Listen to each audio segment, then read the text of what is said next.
اس کے پیچھے یہودیوں کا ہاتھ تھا۔ چلتے چلتے خالد کو اپنی آواز سنائی دینے لگی۔ اہل قریش تو ٹھنڈے پڑ گئے تھے، ان پر مسلمانوں کی دھاک بیٹھ گئی تھی۔ گھوڑا اپنی مرضی کی چال چلا جا رہا تھا۔ مدینہ ابھی دور تھا۔ خالد کو جھیمپ سی محسوس ہوئی۔ اس کے قبیلہ قریش نے اسے شرمسار کر دیا تھا۔ اسے یہ بات اچھی نہیں لگی تھی کہ یہودیوں کے اکسانے پر اس کے قبیلے کے سردار اور سالار ابو سفیان نے مدینے پر حملے کا فیصلہ کیا تھا، لیکن وہ خوش تھا کہ حملے کا فیصلہ تو ہوا۔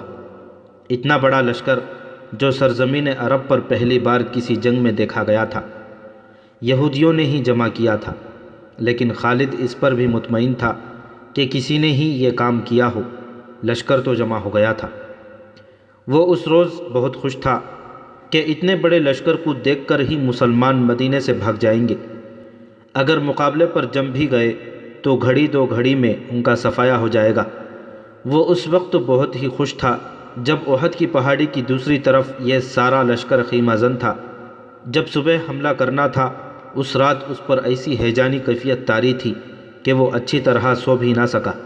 اسے ہر طرف مسلمانوں کی لاشیں بکھری ہوئی نظر آ رہی تھیں۔ دوسری صبح جب قریش اور دوسرے اتحادی قبائل کا لشکر، جس کی تعداد 10,000 تھی، خیمہ گاہ سے نکل کر مدینے پر حملے کے لیے شہر کے قریب پہنچا تو اچانک رک گیا۔ شہر کے سامنے بڑی گہری خندق کھودی ہوئی تھی۔ ابو سفیان جو لشکر کے قلب میں تھا، لشکر کو رکا ہوا دیکھ کر گھوڑا سرپٹ دوڑاتا آگے گیا۔ قریش کے جنگجو رک کیوں گئے ہیں؟ ابو سفیان چلاتا جا رہا تھا۔ طوفان کی طرح بڑھو اور محمد صلی اللہ علیہ وسلم کے مسلمانوں کو کچل ڈالو، شہر کی اینٹ سے اینٹ بجا دو۔ ابو سفیان کا گھوڑا جب آگے گیا تو اس نے گھوڑے کی لگام کھینچ لی اور اس کا گھوڑا اسی طرح رک گیا جس طرح اس کے لشکر کے تمام سوار رکے کھڑے تھے۔ اس کے سامنے خندق تھی، اس پر خاموشی طاری ہو گئی۔ خدا کی قسم، یہ ایک نئی چیز ہے جو میری آنکھیں دیکھ رہی ہیں، ابو سفیان نے غصیلی آواز میں کہا۔ عرب کے جنگجو کھلے میدان میں لڑا کرتے ہیں۔ خالد بن ولید کو بلاؤ، اکرمہ اور صفوان کو بھی بلاؤ۔ ابو سفیان خندق کے کنارے کنارے گھوڑا دوڑاتا لے گیا۔ اسے کہیں بھی ایسی جگہ نظر نہیں آ رہی تھی جہاں سے اس کا لشکر خندق عبور کر سکتا۔ یہ خندق شیخین کی پہاڑی سے لے کر جبل بنی عبید کے اوپر سے پیچھے تک چلی گئی تھی۔ مدینہ کے مشرق میں شیخین اور لاوا کی پہاڑیاں تھیں۔ یہ مدینہ کا قدرتی دفاع تھا۔ ابو سفیان دور تک چلا گیا۔ اس نے دیکھا کہ خندق کے پار مسلمان اس انداز سے گھوم پھر رہے ہیں جیسے پہرا دے رہے ہوں۔ اس نے گھوڑا پیچھے موڑا اور اپنی لشکر کی طرف چل پڑا۔ 3 گھوڑے اس کی طرف سرپٹ دوڑے آ رہے تھے جو اس کے قریب آ کر رک گئے۔ وہ خالد، اکرمہ اور صفوان کے گھوڑے تھے۔ کیا تم دیکھ نہیں رہے کہ مسلمان کتنے بزدل ہیں؟ ابو سفیان نے ان تینوں سے کہا۔ کیا تم کبھی اپنے راستے میں رکاوٹ کھڑی کر کے یا رکاوٹ کھود کر اپنے دشمن سے لڑے ہو؟ خالد پر خاموشی سی طاری ہو گئی تھی۔ آج مدینہ کی طرف جاتے ہوئے اسے یاد آ رہا تھا کہ وہ اس خیال سے چپ نہیں ہو گیا تھا کہ ابو سفیان نے مسلمانوں کو جو بزدل کہا تھا وہ ٹھیک کہا تھا، بلکہ خاموش رہ کر وہ اس سوچ میں کھو گیا تھا کہ یہ خندق بزدلی کی نہیں، دانشمندی کی علامت تھی۔ جس کسی نے شہر کے دفاع کے لیے یہ طریقہ سوچا تھا وہ کوئی معمولی عقل والا انسان نہیں تھا۔ اس سے پہلے بھی اس نے محسوس کیا تھا کہ مسلمان لڑنے میں اپنے جسم کی طاقت پر ہی بھروسہ نہیں کرتے، وہ عقل سے بھی کام لیتے ہیں۔ خالد کا دماغ ایسی ہی جنگی چالیں سوچتا رہتا تھا۔ مسلمانوں نے بدر کے میدان میں نہایت تھوڑی تعداد میں ہوتے ہوئے قریش کو بہت بری شکست دی تھی۔ خالد نے اکیلے بیٹھ کر اس لڑائی کا جائزہ لیا تھا۔ مسلمانوں کی اس فتح سے اسے مسلمانوں کی عسکری دانشمندی نظر آئی تھی۔ احد کی جنگ میں مسلمانوں کی شکست یقینی تھی، لیکن وہ جنگ فتح اور شکست کے فیصلے کے بغیر ختم ہو گئی تھی۔ اس میں بھی مسلمانوں کی عقل نے کام کیا تھا۔ کوئی اور بات بھی تھی خالد، اسے خیال آیا، کوئی اور بات بھی تھی، کچھ بھی تھا۔ خالد نے اپنے آپ کو جواب دیا، جو کچھ بھی تھا، میں یہ نہیں مانوں گا کہ یہ محمد صلی اللہ علیہ وسلم کے جادو کا اثر تھا یا اس کے ہاتھ میں کوئی جادو ہے۔ ہماری عقل جس عمل اور جس مظاہرے کو سمجھ نہیں سکتی اسے ہم جادو کہہ دیتے ہیں۔ اہل قریش میں ایسا کوئی دانشمند نہیں جو مسلمانوں جیسے جذبے سے اہل قریش کو سرشار کر دے اور ایسی جنگی چالیں سوچے جو مسلمانوں کو ایک ہی بار کچل ڈالے۔ خدا کی قسم ہم اس لیے واپس نہیں چلے جائیں گے کہ مسلمانوں نے ہمارے راستے میں خندق کھود رکھی ہے۔ ابو سفیان خالد، اکرمہ اور صفوان سے کہہ رہا تھا۔ پھر اس نے ان سے پوچھا، کیا خندق عبور کرنے کا کوئی طریقہ تم سوچ سکتے ہو؟ خالد کوئی طریقہ سوچنے لگا، لیکن اسے خیال آیا کہ اگر ان کے لشکر نے خندق عبور کر بھی لی تو مسلمانوں کو شکست دینا آسان نہ ہوگا، خواہ وہ کتنی ہی تھوڑی تعداد میں کیوں نہ ہو۔ جن انسانوں نے تھوڑے سے وقت میں زمین اور چٹانوں کا سینہ چیر ڈالا ہے، ان انسانوں کو بڑے سے بڑا لشکر بھی ذرا مشکل سے ہی شکست دے سکے گا۔ کیا سوچ رہے ہو ولید کے بیٹے؟ ابو سفیان نے خالد کو گہری سوچ میں کھوئے ہوئے دیکھ کر کہا، ہمارے پاس سوچنے کا بھی وقت نہیں، مسلمان یہ نہ سمجھیں کہ ہم بوکھلا گئے ہیں، ہمیں تمام تر خندق دیکھ لینا چاہیے۔ اکرمہ نے کہا، کہیں نہ کہیں کوئی ایسی جگہ ہوگی جہاں سے ہم خندق عبور کر سکیں گے۔ صفوان نے کہا، محاصرہ۔ خالد نے خود اعتمادی سے کہا، مسلمان خندق کھود کر اندر بیٹھ گئے ہیں، ہم محاصرہ کر کے باہر بیٹھے رہیں گے، وہ بھوک سے تنگ آ کر ایک نہ ایک دن خود ہی خندق کے اس طرف آ جائیں گے جدھر ہم ہیں۔ ہاں، ابو سفیان نے کہا، مجھے یہی ایک طریقہ نظر آتا ہے جو مسلمانوں کو باہر آ کر لڑنے پر مجبور کر دے گا۔ ابو سفیان اپنے ان تینوں نائب سالاروں کے ساتھ خندق کے ساتھ ساتھ تمام تر خندق کو دیکھنے کے لیے جبل بنی عبید کی طرف چل پڑا۔ سیلا کی پہاڑی مدینہ اور جبل بنی عبید کے درمیان تھی، مسلمان اس کے سامنے مورچہ بند تھے۔ ابو سفیان نے مسلمانوں کی تعداد دیکھی تو اس کے ہونٹوں پر طنزیہ مسکراہٹ آ گئی۔ وہ ذرا آگے بڑھا تو ایک گھوڑا جو بڑا تیز دوڑا آ رہا تھا اس کے پہلو میں آ رکا۔ سوار کو ابو سفیان بڑی اچھی طرح پہچانتا تھا، وہ ایک یہودی تھا جو تاجروں کے بھیس میں مدینے کے اندر گیا تھا۔ وہ مدینے سے شیخین کے سلسلے کوہ میں سے ہوتا ہوا قریش کے لشکر میں پہنچا تھا۔ اندر سے کوئی ایسی خبر لائے ہو جو ہمارے کام آ سکے؟ ابو سفیان نے پوچھا اور کہا، ہمارے ساتھ ساتھ چلو اور اتنا اونچا بولتے چلو کہ میرے یہ تینوں نائب بھی سن سکیں۔ مسلمانوں نے شہر کے دفاع اور آبادی کے تحفظ کے جو انتظامات کر رکھے ہیں وہ اس طرح ہیں۔ یہودی نے کہا، یہ تو تم کو معلوم ہے کہ مدینہ چھوٹے چھوٹے قلعوں اور ایک دوسری کے ساتھ ملی ہوئی بستیوں کا شہر ہے۔ مسلمانوں نے شہر کی عورتوں، بچوں اور ضعیفوں کو پیچھے کی طرف والے قلعوں میں بھیج دیا ہے۔ خندق پر نظر رکھنے کے لیے مسلمانوں نے گشتی پہرے کا جو انتظام کیا ہے اس میں 200-250 افراد شامل ہیں۔ یہ افراد تلواروں کے علاوہ پھینکنے والی برچھیوں اور تیر کمانوں سے مسلح ہیں۔ انہوں نے علاقے تقسیم کر رکھے ہیں جن میں وہ سارا دن اور پوری رات گشت کرتے ہیں۔ جہاں کہیں سے بھی تم خندق عبور کرنے کی کوشش کرو گے وہاں مسلمانوں کی خاصی زیادہ تعداد پہنچ جائے گی اور اس قدر زیادہ تیر اور برچھیاں برسائیں گی کہ تم لوگ پیچھے کو بھاگ آنے کے سوا کچھ نہیں کر سکو گے۔ یہ بھی ہو سکتا ہے کہ راتوں کو مسلمانوں کے جیش خندق سے باہر آ کر تم پر شبخون مار کر واپس چلے جائیں۔ عبداللہ بن ابی کیا کر رہا ہے؟ ابو سفیان نے پوچھا۔ اے قریش کے سردار، یہودی جاسوس نے کہا، اتنی عمر گزار کر بھی تم مسلمانوں کو سمجھنے کے قابل نہیں ہو سکے۔ عبداللہ بن ابی منافق ہے، مسلمان اسے جماعت منافقین کا سردار کہتے ہیں اور ہم اسے یہودیت کا غدار سمجھتے ہیں۔ اس نے مسلمان ہو کر ہم سے غداری کی تھی، مسلمانوں میں جا کر اس نے تمہارے حق میں انہیں دھوکے دیے۔ اگر احد کی جنگ میں تم جیت جاتے تو وہ تمہارے ساتھ ہوتا، مگر مسلمانوں کا پلہ بھاری دیکھ کر اس نے تم سے بھی اور یہودیوں سے بھی نظریں پھیر لی ہیں۔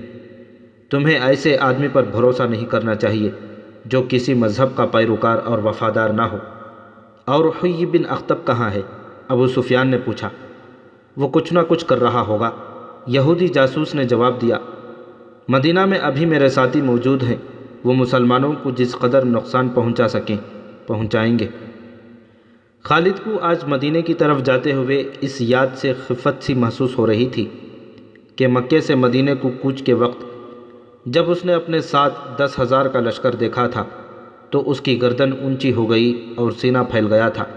لیکن مدینے کے سامنے آ کر 10,000 کا لشکر ریت کے ٹیلوں کی طرح بے جان سا نظر آنے لگا تھا۔ اسے محاصرے کا منظر یاد آنے لگا۔ لشکر کا جو حصہ اس کی زیر کمان تھا اسے اس نے بڑے اچھے طریقے سے محاصرے کی ترتیب میں کر دیا تھا۔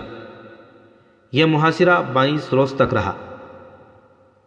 پہلے 10 دنوں میں ہی شہر کے اندر مسلمان خوراک کی کمی محسوس کرنے لگے، لیکن اس سے قریش کو کوئی فائدہ نہیں پہنچ سکتا تھا، کیونکہ وہ اپنے ساتھ خوراک اور رسد بہت کم لائے تھے۔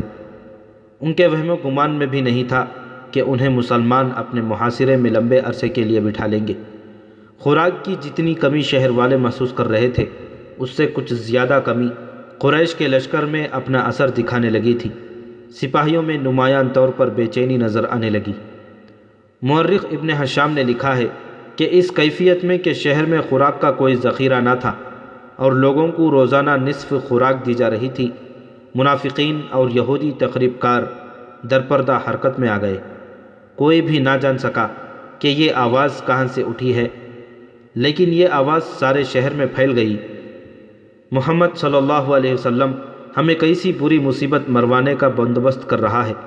ایک طرف وہ کہتا ہے کہ بہت جلد قیصر و کسریٰ کے خزانے ہمارے قدموں میں پڑے ہوں گے، دوسری طرف ہم نے اس کی نبوت کا یہ اثر بھی نہ دیکھا کہ آسمان سے ہمارے لیے خوراک اترے۔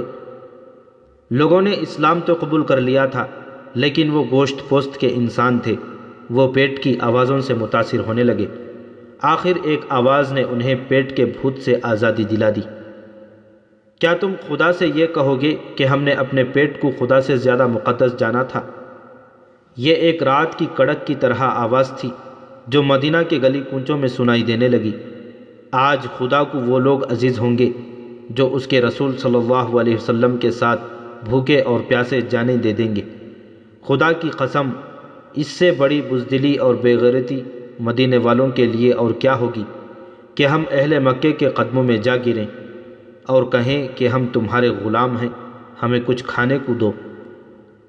رسول اکرم صلی اللہ علیہ وسلم شہر کے دفاع میں اس قدر سرگرم تھے کہ آپ صلی اللہ علیہ وسلم کے دن اور رات ایک ہو گئے تھے۔ آپ صلی اللہ علیہ وسلم اللہ کے محبوب نبی تھے۔ آپ چاہتے تو معجزے بھی رونما ہو سکتے تھے، لیکن آپ کو احساس تھا کہ ہر آدمی پیغمبر اور رسول نہیں، نہ کوئی انسان آپ صلی اللہ علیہ وسلم کے بعد نبوت اور رسالت کا درجہ حاصل کر سکے گا۔ اس لیے آپ صلی اللہ علیہ وسلم ان انسانوں کے لیے یہ مثال قائم کر رہے تھے کہ انسان اپنی ان لازوال جسمانی اور نفسیاتی قوتوں کو جو خداوند تعالیٰ نے اسے عطا کی ہیں استقلال اور ثابت قدمی سے استعمال کرے تو وہ معجزہ نما کارنامے انجام دے سکتا ہے۔ محاصرے کے دوران آپ صلی اللہ علیہ وسلم کی سرگرمیاں اور آپ کی حالت ایک سالار کے علاوہ ایک سپاہی کی بھی تھی۔ آپ کو اس کیفیت اور اس سرگرمی میں دیکھ کر مسلمان بھوک اور پیاس کو بھول گئے اور ان میں ایسا جوش پیدا ہو گیا کہ ان میں بعض خندق کے قریب چلے جاتے اور قریش کو بزدلی کے طعنے دیتے۔ وہ 6 مارچ 627 عیسوی کا دن تھا جب ابو سفیان نے پریشان ہو کر کہا کہ حیی بن اخطب کو بلاؤ۔ اس کی پریشانی کا باعث یہ تھا کہ 10 دنوں میں ہی اس کے لشکر کی خوراک کا ذخیرہ بہت کم رہ گیا تھا۔ سپاہیوں نے قرب و جوار کی بستیوں میں لوٹ مار کر کے کچھ خوراک حاصل کر لی تھی، لیکن اس ریگزار میں لوگوں کے گھروں میں بھی خوراک کا کوئی ذخیرہ نہ ہوتا تھا۔ قریش کے لشکر میں بددلی پھیلنے لگی۔ اپنے لشکر کے جذبے کو یوں ٹھنڈا پڑتے دیکھ کر اس نے یہودیوں کے ایک قبیلے کے سردار حیی بن اخطب کو بلایا، جو قریش کی زمیندوز مدد کے لیے لشکر کے قریب ہی کہیں موجود تھا۔ وہ تو اس انتظار میں تھا کہ اہل قریش اسے بلائیں اور اس سے مدد مانگے۔ مدینہ سے کچھ ہی دور یہودیوں کے ایک قبیلے بنو قریظہ کی بستی تھی۔ اس قبیلے کا سردار کعب بن اسد اس بستی میں رہتا تھا۔ رات جب وہ گہری نیند سویا ہوا تھا، دروازے کی بڑی زور کی دستک سے اس کی آنکھ کھل گئی۔ اس نے اپنے غلام کو آواز دے کر کہا، دیکھو باہر کون ہے؟ حیی بن اخطب آیا ہے، غلام نے کہا۔ رات کے اس وقت وہ اپنے ہی کسی مطلب سے آیا ہوگا۔ کعب بن اسد نے غصیلی آواز سے کہا، اسے کہو کہ میں اس وقت تمہارا کوئی مطلب پورا نہیں کر سکتا، دن کے وقت آنا۔ بنو قریظہ یہودیوں کا وہ قبیلہ تھا جس نے مسلمانوں کے ساتھ دوستی کا اور ایک دوسرے کے خلاف جنگ نہ کرنے کا معاہدہ کر رکھا تھا۔ اس معاہدے میں یہودیوں کے دوسرے دو قبیلے بنو قینقاع اور بنو نذیر بھی شامل تھے، لیکن ان دونوں قبیلوں نے اس معاہدے کے خلاف ورزی کی تھی اور مسلمانوں نے انہیں وہ سزا دی تھی کہ وہ لوگ شام کی طرف بھاگ گئے تھے۔ صرف بنو قریظہ تھا جس نے معاہدے کو برقرار رکھا اور اس کا احترام کیا۔ مسلمان جنگ خندق میں اس قبیلے کی طرف سے ذرا سا بھی خطرہ محسوس نہیں کر رہے تھے۔ حیی بن اخطب بھی یہودی تھا۔ وہ کعب بن اسد کو اپنا ہم مذہب بھائی سمجھ کر اس کے پاس گیا تھا۔ وہ کعب بن اسد کو مسلمانوں کے خلاف اکسانا چاہتا تھا، اس لیے وہ غلام کے کہنے پر بھی وہاں سے نہ ہٹا۔ کعب بن اسد نے پریشان ہو کر اسے اندر بلا لیا۔ میں جانتا ہوں کہ تم اس وقت میرے پاس کیوں آئے ہو، کعب بن اسد نے حیی سے کہا۔ اگر تم ابو سفیان کے کہنے پر آئے ہو تو اسے کہہ دو کہ ہم نے مسلمانوں کے ساتھ جو معاہدہ کیا ہے اس پر مسلمان پوری دیانتداری سے قائم ہیں۔ وہ ہمیں اپنا حلیف سمجھتے ہیں اور انہوں نے ہمیں پورے حقوق دے رکھے ہیں۔ کعب بن اسد ہوش میں آ، حیی بن اخطب نے کہا، بنو قینقاع اور بنو نذیر کا انجام دیکھ لے۔ مسلمانوں کی شکست مجھے صاف نظر آ رہی ہے۔ خدائے یہودا کی قسم 10,000 کا لشکر مسلمانوں کو کچل ڈالے گا، پھر یہ مسلمان تم پر ٹوٹ پڑیں گے کہ یہودیوں نے انہیں شکست دلائی ہے۔ تم چاہتے کیا ہو؟ کعب بن اسد نے پوچھا۔ قریش کے لشکر کا ایک حصہ پہاڑیوں کے پیچھے سے تمہارے پاس پہنچ جائے گا، حیی نے کہا۔ تمہاری موجودگی میں یہ سپاہی مسلمانوں پر عقب سے حملہ نہیں کر سکتے۔ تم اپنے قبیلہ سمیت قریش سے مل جاؤ اور مسلمانوں پر اس طرح حملہ کرو کہ تمہیں جم کر نہ لڑنا پڑے، بلکہ ضرب لگا کر پیچھے ہٹ آؤ۔ اس سے قریش کو یہ فائدہ ہوگا کہ مسلمانوں کی توجہ خندق سے ہٹ جائے گی اور قریش کا لشکر خندق عبور کر لے گا۔ اگر میں تمہاری بات مان لوں اور ہمارا حملہ وہ کام نہ کر سکے جو تم چاہتے ہو تو جانتے ہو مسلمان ہمارے ساتھ کیا سلوک کریں گے، کعب بن اسد نے کہا۔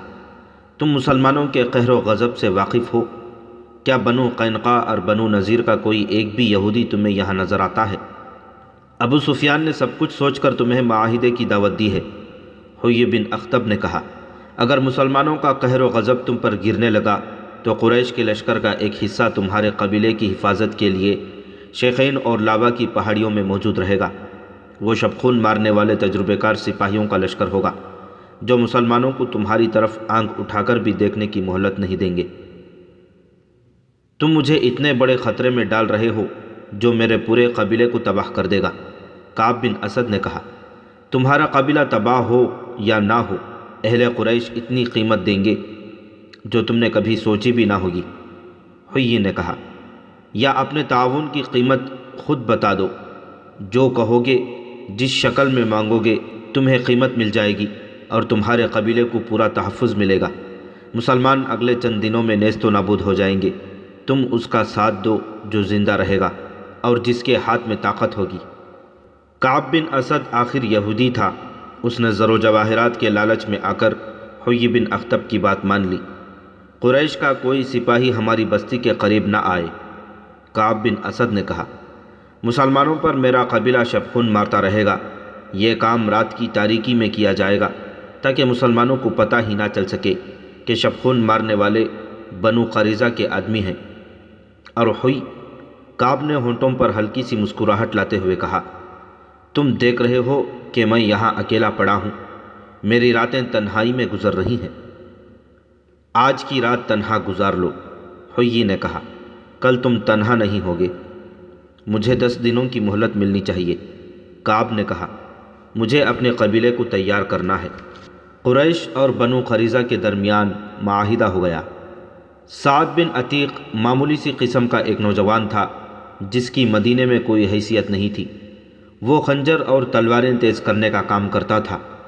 اس میں خوبی یہ تھی کہ خدا نے اسے آواز پرسوز اور سریلی دی تھی اور وہ شہسوار تھا۔ راتوں کو کسی محفل میں اس کی آواز سنائی دیتی تھی تو لوگ باہر آ کر اس کا گانا سنا کرتے تھے۔ کبھی رات کو وہ شہر سے باہر چلا جاتا اور اپنی ترنگ میں گایا کرتا تھا۔ اس نے اسلام قبول کر لیا تھا۔ ایک رات کو وہ پرسوز لے میں شہر سے دور کہیں گا رہا تھا کہ ایک بڑی خوبصورت اور جوان لڑکی اس کے سامنے یوں آنکھ کھڑی ہوئی جیسے کوئی جن یا چڑیل انسان کے حسین روپ میں آ گئی ہو۔ سعد گھبرا کر خاموش ہو گیا۔ اس آواز سے مجھے محروم نہ کر جو مجھے گھر سے نکال لائی ہے، لڑکی نے کہا۔ مجھے دیکھ کے تو خاموش ہو گیا ہے تو میں دور چلی جاتی ہوں، اپنے نغمے کا خون نہ کر۔ تیری آواز میں ایسا سوز ہے جیسے تو کسی کے فراق میں نغمہ سرا ہے۔ کون ہے تو؟ سعد نے کہا۔ اگر تو جنات میں سے ہے تو بتا دے۔ لڑکی کی جل ترنگ جیسی ہنسی سنائی دی۔ صحرا کی شفاف چاندنی میں اس کی آنکھیں ہیروں کی طرح چمک رہی تھیں۔ میں بنو قریظہ کے ایک یہودی کی بیٹی ہوں اور میں مسلمان ہوں۔ مذہب کو درمیان میں نہ لا، یہودن نے کہا۔ نغموں کا کوئی مذہب نہیں ہوتا۔ میں تیرے لیے نہیں، تیرے نغمے اور تیری آواز کے لیے آئی ہوں۔ سعد اس یہودن کے حسن میں کھو گیا اور یہودن اس کی آواز میں مدہوش ہو گئی، اور آواز کے طلسم نے انہیں اس رشتے میں جکڑ لیا جسے موت بھی نہیں توڑ سکتی۔ اس کے بعد بھی وہ ملے، وہ ایک دوسرے کے قیدی ہو گئے۔ ایک روز یہودن نے اسے کہا کہ سعد قبول کرے تو وہ اس کے پاس آ جائے گی اور اسلام قبول کر لے گی۔ 2-3 روز ہی گزرے تھے کہ مدینہ محاصرے میں آ گیا۔ سعد بن عتیق کا کام بڑھ گیا۔ اس کے پاس تلواریں، خنجر اور برچھیوں کی انیاں تیز کروانے والوں کا ہجوم رہنے لگا۔ وہ راتوں کو بھی کام کرتا تھا۔ ایک روز یہ یہودن اپنے باپ کی تلوار اٹھائے اس کے پاس آئی۔ تلوار تیز کرانے کے بہانے آئی ہوں، یہودن نے کہا۔ آج ہی رات یہاں سے نکلو ورنہ ہم کبھی نہ مل سکیں گے۔ کیا ہو گیا ہے؟ پرسوں شام میرے باپ نے مجھے کہا کہ قبیلے کے سردار کعب بن اسد کو میری ضرورت ہے، یہودن نے بتایا۔ باپ نے حیی بن اخطب کا نام بھی لیا تھا۔ میں کعب کے گھر چلی گئی۔ وہاں حیی کے علاوہ 2 اور آدمی بیٹھے ہوئے تھے۔ وہ اس طرح کی باتیں کر رہے تھے کہ مسلمانوں کے آخری دن آ گئے ہیں۔ کعب بن اسد، حیی بن اخطب اور قریش کے درمیان اس لڑکی کی موجودگی میں معاہدہ ہوا اور مسلمانوں پر عقب سے حملوں کا منصوبہ طے ہوا۔ اس یہودن کو رات بھر کعب کے پاس گزارنی پڑی۔ صبح وہ گھر آ گئی۔ اسے مسلمانوں کے ساتھ کوئی دلچسپی نہ تھی۔ اس کی دلچسپیاں سعد کے ساتھ تھیں۔ اس کے کانوں میں یہ بات بھی پڑی تھی کہ کعب اسے بیوی یا داشتہ کی حیثیت سے اپنے گھر میں رکھ لے گا۔ سعد بن عتیق اس یہودن کی محبت کو تو بھول ہی گیا۔ اس نے یہودن کو گھر بھیج دیا اور ایک بزرگ مسلمان کو بتایا کہ کعب بن اسد نے حیی کے کہنے پر قریش کے ساتھ معاہدہ کیا ہے۔ اس بزرگ نے یہ اطلاع اوپر پہنچا دی اور رسول اکرم صلی اللہ علیہ وسلم کو بتا گیا کہ بنو قریظہ نے بنو قینقاع اور بنو نذیر کی طرح اپنا معاہدہ توڑ دیا ہے۔ آپ صلی اللہ علیہ وسلم نے کعب بن اسد کے خلاف کوئی کارروائی کرنے سے پہلے یہ یقین کر لینا ضروری سمجھا کہ بنو قریظہ نے واقعی قریش کے ساتھ معاہدہ کیا ہے۔ اللہ اپنے نام لیوا بندوں کی مدد کیا کرتا ہے۔ اس کے فوراً بعد ایک ایسا واقعہ ہو گیا جس سے تصدیق ہو گئی کہ بنو قریظہ اور قریش کے درمیان بڑا خطرناک معاہدہ ہوا ہے۔ واقعہ یوں ہوا، عورتوں اور بچوں کو شہر کے ان مکانوں اور چھوٹے چھوٹے قلعوں میں منتقل کر دیا گیا تھا جو خندق سے دور تھے۔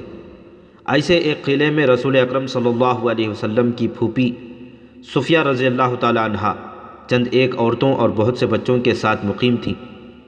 ایک روز صفیہ رضی اللہ تعالی عنہا قلعے کی فصیل پر گھوم پھر رہی تھیں۔ انہوں نے نیچے دیکھا، ایک آدمی دیوار کے ساتھ ساتھ مشکوک سی چال چلتا جا رہا تھا۔ وہ کہیں رکتا، دیوار کو دیکھتا اور آگے چل پڑتا۔ صفیہ رضی اللہ تعالی عنہا اسے چھپ کر دیکھنے لگیں۔ صاف پتہ چلتا تھا کہ یہ آدمی قلعے کے اندر آنے کا کوئی راستہ یا ذریعہ دیکھ رہا ہے۔ صفیہ رضی اللہ تعالی عنہا کو اس وجہ سے بھی اس آدمی پر شک ہوا کہ شہر کے تمام آدمی خندق کے قریب مورچہ بند تھے یا جنگ کے کسی اور کام میں مصروف تھے۔ اگر یہ کوئی اپنا آدمی ہوتا اور کسی کام سے آیا ہوتا تو دروازے پر دستک دیتا۔ قلعے میں عورتوں اور بچوں کے ساتھ صرف ایک مرد تھا۔ یہ تھے عرب کے مشہور شاعر حسان بن ثابت۔ صفیہ رضی اللہ تعالی عنہ نے حسان سے کہا کہ نیچے ایک آدمی مشکوک انداز سے دیوار کے ساتھ ساتھ جا رہا ہے، مجھے شک ہے وہ یہودی ہے۔ صفیہ رضی اللہ تعالی عنہ نے حسان سے کہا، تم جانتے ہو حسان، بنو قریظہ نے دوستی کا معاہدہ توڑ دیا ہے۔ یہ شخص مجھے یہودیوں کا مخبر معلوم ہوتا ہے۔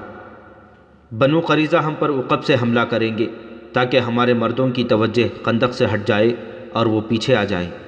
یہودیوں کے پاس ہمارے مردوں کو مورچوں سے نکال کر پیچھے لانے کا یہ طریقہ کارآمد ہوگا کہ وہ ان قلعوں پر حملے شروع کر دیں جن میں عورتیں اور بچے ہیں۔ نیچے جاؤ حسان، اللہ تمہارا نگہبان ہو۔ اس شخص کو للکارو، اگر وہ واقعی یہودی ہو تو اسے قتل کر دو۔ خیال رکھنا کہ اس کے ہاتھ میں برچھی ہے اور اس کے چوغے کے اندر تلوار بھی ہوگی۔ اے عظیم خاتون، حسان شاعر نے کہا، کیا آپ نہیں جانتی کہ میں شاعر ہوں جو صرف جوش دلا سکتا ہے، جوش میں نہیں آ سکتا۔ شاعر سے توقع نہ رکھو کہ وہ اس آدمی کے مقابلے میں جائے جو اتنی دلیری سے قلعے تک آ گیا ہے۔ مورخ ابن حشام اور ابن قتیبہ نے لکھا ہے کہ عرب کے عظیم شاعر کا یہ جواب سن کر رسول اکرم صلی اللہ علیہ وسلم کی پھوپھی صفیہ رضی اللہ تعالیٰ عنہا نے اسے قہر کی نظروں سے دیکھا اور ایسے طیش میں آئیں کہ خود اس مشکوک آدمی کو پکڑنے یا مارنے کے لیے چل پڑیں، لیکن یہ نہ دیکھا کہ ایک مسلح مرد کے مقابلے میں جاتے ہوئے ان کے ہاتھ میں کون سا ہتھیار ہے۔ وہ جلدی میں جو ہتھیار لے کر گئیں وہ برچھی نہیں تھی، تلوار نہیں تھی، وہ ایک ڈنڈا تھا۔ صفیہ رضی اللہ تعالیٰ عنہ دوڑتی باہر نکلیں اور اس مشکوک آدمی کے پیچھے جا رکیں جو دیوار کے ساتھ ایک اور جگہ کھڑا اوپر دیکھ رہا تھا۔ کون ہے تو؟ صفیہ رضی اللہ تعالیٰ عنہ نے اسے للکارا۔ مشکوک آدمی نے بدک کر پیچھے دیکھا۔ اگر وہ کسی غلط نیت سے نہ آیا ہوتا تو اس کا انداز کچھ اور ہوتا، مگر اس نے برچھی تان لی۔ صفیہ رضی اللہ تعالیٰ عنہ نے اس کا چہرہ دیکھا تو کوئی شک نہ رہا، وہ یہودی تھا اور وہ بنو قریظہ کا ہی ہو سکتا تھا۔ اسے یقین تھا کہ ایک عورت اور وہ بھی ایک ڈنڈے سے مسلح اس کا کچھ نہیں بگاڑ سکے گی۔ تجھ پر خدا کی لعنت، صفیہ رضی اللہ تعالیٰ عنہ نے للکار کر کہا، کیا تو بنو قریظہ کا مخبر نہیں ہے؟ محمد صلی اللہ علیہ وسلم کی پھوپھی، یہاں سے چلی جا۔ یہودی نے کہا، کیا تو میرے ہاتھوں مرنے آئی ہے؟ ہاں، میں بنو قریظہ کا آدمی ہوں۔ پھر تو یہاں سے زندہ نہیں جائے گا۔ یہودی نے قہقہا لگایا اور بڑھ کر برچھی تان لی۔ جس تیزی سے برچھی آئی تھی اس سے زیادہ تیزی سے صفیہ رضی اللہ تعالیٰ عنہ ایک طرف ہو گئیں۔ یہودی کا وار خالی گیا تو وہ سنبھل نہ سکا، وہ آگے کو جھکا اور آگے بڑھتے ہوئے قدموں کو نہ روک سکا۔ صفیہ رضی اللہ تعالیٰ عنہ نے پوری طاقت سے اس کے سر پر ڈنڈا مارا۔ ایک عورت کے بازو میں خدا کا قہر آ گیا تھا۔ یہودی رک کر سیدھا ہوا لیکن اس کا سر ڈولنے لگا۔ صفیہ رضی اللہ تعالیٰ عنہ نے اسے سنبھلنے کا موقع نہ دیا اور اس کے سر پر پہلے سے زیادہ زور سے ڈنڈا مارا۔ اب یہودی کھڑا نہ رہ سکا، اس کے ہاتھ سے برچھی گری، پھر اس کے گھٹنے زمین سے لگے۔ صفیہ رضی اللہ تعالیٰ عنہ نے اس کے سر پر، جس سے خون بہہ بہہ کر اس کے کپڑوں کو لال کر رہا تھا، ایک اور ڈنڈا مارا۔ وہ جب بے ہوش ہو کر لڑک گیا تو صفیہ رضی اللہ تعالیٰ عنہ اس کے سر پر ہی ڈنڈے مارتی چلی گئیں جیسے زہریلے ناگ کا سر کچل رہی ہوں۔ صفیہ رضی اللہ تعالیٰ عنہ نے اس وقت ہاتھ روکا جب یہودی کی کھوپڑی کچل گئی اور اس کا جسم بے حس ہو گیا۔ صفیہ رضی اللہ تعالیٰ عنہ قلعے میں چلی گئیں۔ حسان، صفیہ رضی اللہ تعالیٰ عنہ نے اپنے شاعر حسان سے کہا، میں وہ کام کر آئی ہوں جو تمہیں کرنا تھا۔ اب جاؤ اور اس یہودی کے ہتھیار اٹھا لاؤ اور اس کے کپڑوں کے اندر جو کچھ ہے وہ بھی لے آؤ۔ میں عورت ہوں، کسی مرد کے کپڑوں کے اندر ہاتھ ڈالنا ایک عورت کے لیے مناسب نہیں۔ چاہو تو یہ مال غنیمت تم لے سکتے ہو، مجھے اس کی ضرورت نہیں۔ اللہ آپ کی عصمت و عفت کی حفاظت کرے۔ حسان نے شاعروں کی مسکراہٹ سے کہا، مال غنیمت کی ضرورت مجھے بھی نہیں، اور حسان وہاں سے کھسک گیا۔ وہ شاید کہنا یہ چاہتا تھا کہ اس میں اتنی ہمت نہیں کہ کچلی ہوئی کھوپڑی والی لاش کو ہاتھ لگائے۔ مورخین لکھتے ہیں کہ یہ خبر رسول کریم صلی اللہ علیہ وسلم تک پہنچی تو آپ صلی اللہ علیہ وسلم کو پریشانی ہوئی۔ شہر میں خوراک کی کیفیت یہاں تک پہنچ گئی تھی کہ ہر فرد کو اس کی اصل ضرورت کی صرف 1/4 خوراک ملتی تھی۔ رسول کریم صلی اللہ علیہ وسلم نے خدائے ذوالجلال سے مدد مانگی اور کوئی حکمت عملی سوچنے لگے۔ ادھر خندق کا محاذ سرگرم تھا خالد کو اپنی اس وقت کی بے چینی اور بے تابی اچھی طرح یاد تھی۔ وہ خندق کے ساتھ ساتھ گھوڑا دوڑاتا اور کہیں سے خندق عبور کرنے کے طریقے سوچتا تھا۔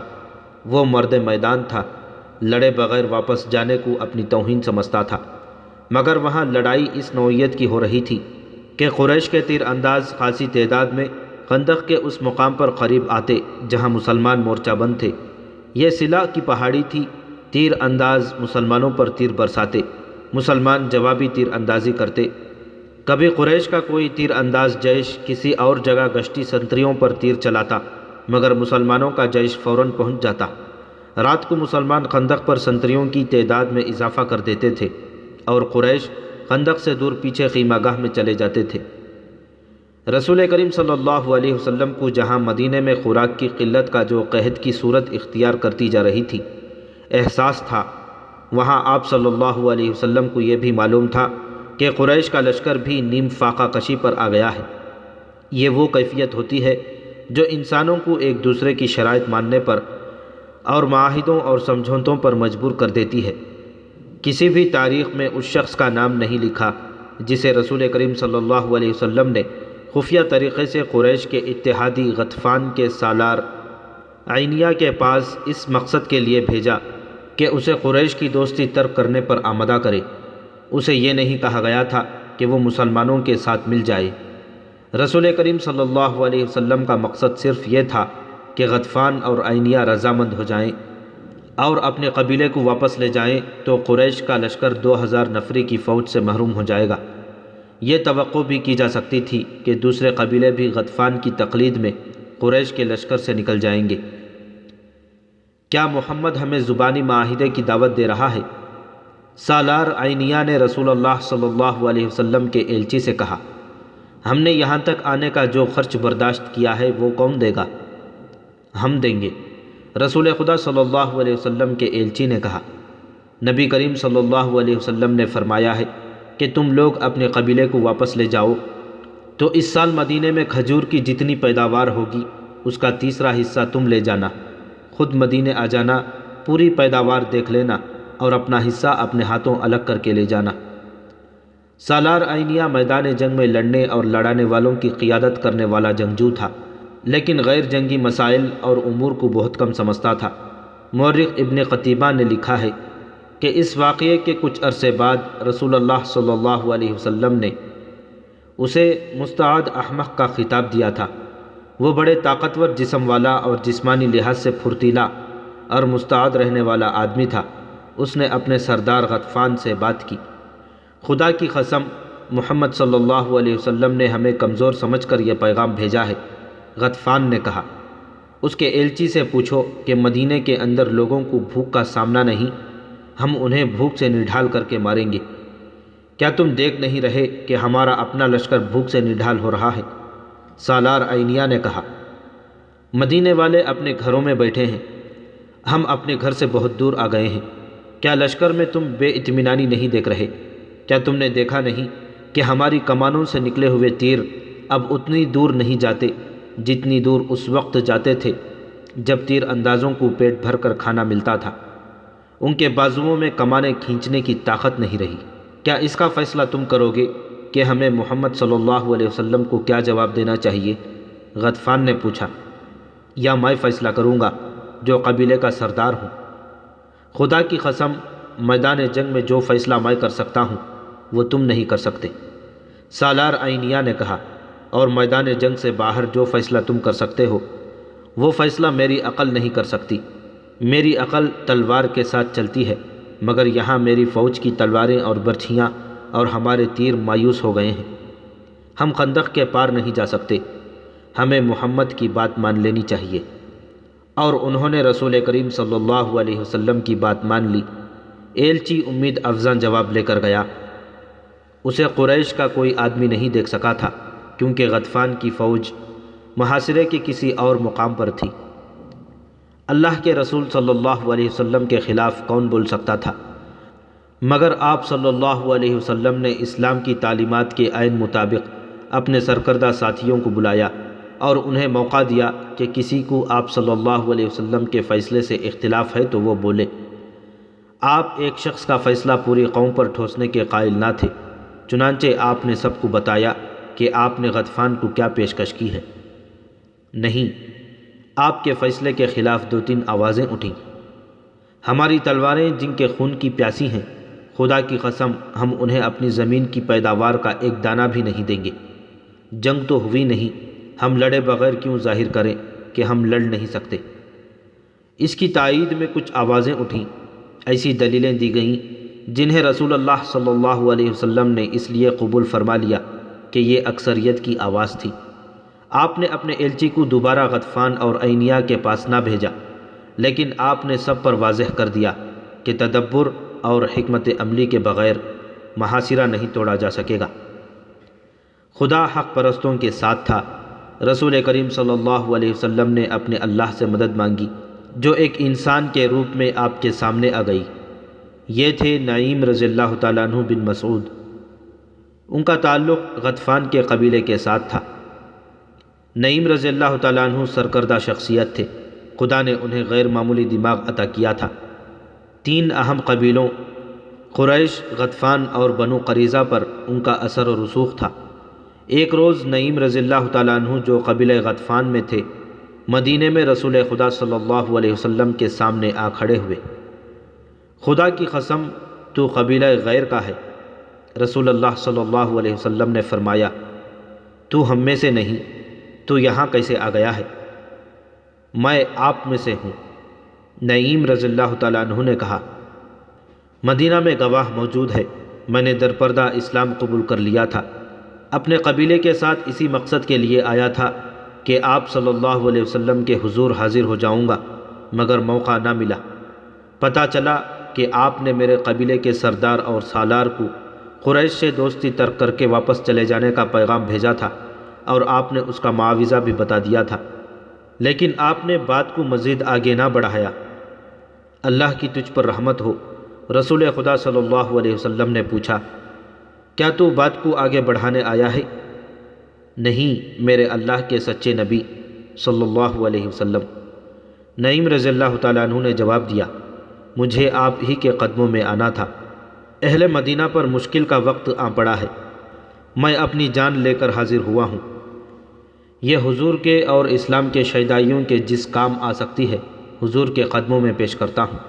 اپنے لشکر میں سے چھپ چھپ کر نکلا ہوں۔ خندق میں اتر تو گیا، لیکن سنتریوں کی موجودگی میں اوپر آنا خودکشی کے برابر تھا۔ اوپر چڑھنا ویسے بھی محال تھا۔ بڑی مشکل پیش آئی۔ خدا سے آپ کے نام پر التجا کی، گڑ گڑا کر دعا مانگی۔ اللہ نے کرم کیا، سنتری آگے چلے گئے اور میں خندق پر چڑھ آیا۔ رسول اکرم صلی اللہ علیہ وسلم کو نعیم رضی اللہ تعالیٰ عنہ کے متعلق بتایا گیا کہ یہ کس حیثیت کی شخصیت ہے۔ رسول کریم صلی اللہ علیہ وسلم نے ان کے ساتھ 2-4 باتیں کی تو آپ کو اندازہ ہو گیا کہ نعیم اونچی سطح اور عقل کے انسان ہیں۔ آپ نے نعیم کو بتایا کہ محاصرے نے جو حالات پیدا کر دیے ہیں، ان سے بچ نکلنے کے لیے ضروری ہو گیا ہے کہ قریش کے لشکر میں جو مختلف قبائل شامل ہیں انہیں قریش سے بدزن کیا جائے۔ اس کا طریقہ یہ ہے کہ 2-3 قبائل کے ساتھ خفیہ معاہدے کر لیے جائیں۔ یا رسول اللہ صلی اللہ علیہ وسلم، نعیم رضی اللہ تعالیٰ عنہ نے کہا، اگر میں یہ کام اپنے طریقے سے کر دوں تو کیا حضور صلی اللہ علیہ وسلم مجھ پر اعتماد کریں گے؟ تجھ پر اللہ کی رحمت ہو نعیم۔ رسول اللہ صلی اللہ علیہ وسلم نے فرمایا، میں تجھے اور تیرے نیک ارادوں کو اللہ کے سپرد کرتا ہوں۔ میں واپس اپنے قبیلے میں چلا جاؤں گا۔ نعیم رضی اللہ تعالیٰ عنہ نے کہا، لیکن یہ نہیں بتاؤں گا کہ میں مدینہ میں آیا تھا۔ یہاں سے میں کعب بن اسد کے پاس جا رہا ہوں۔ میرے اللہ کے رسول صلی اللہ علیہ وسلم میری کامیابی کی دعا فرمائیں۔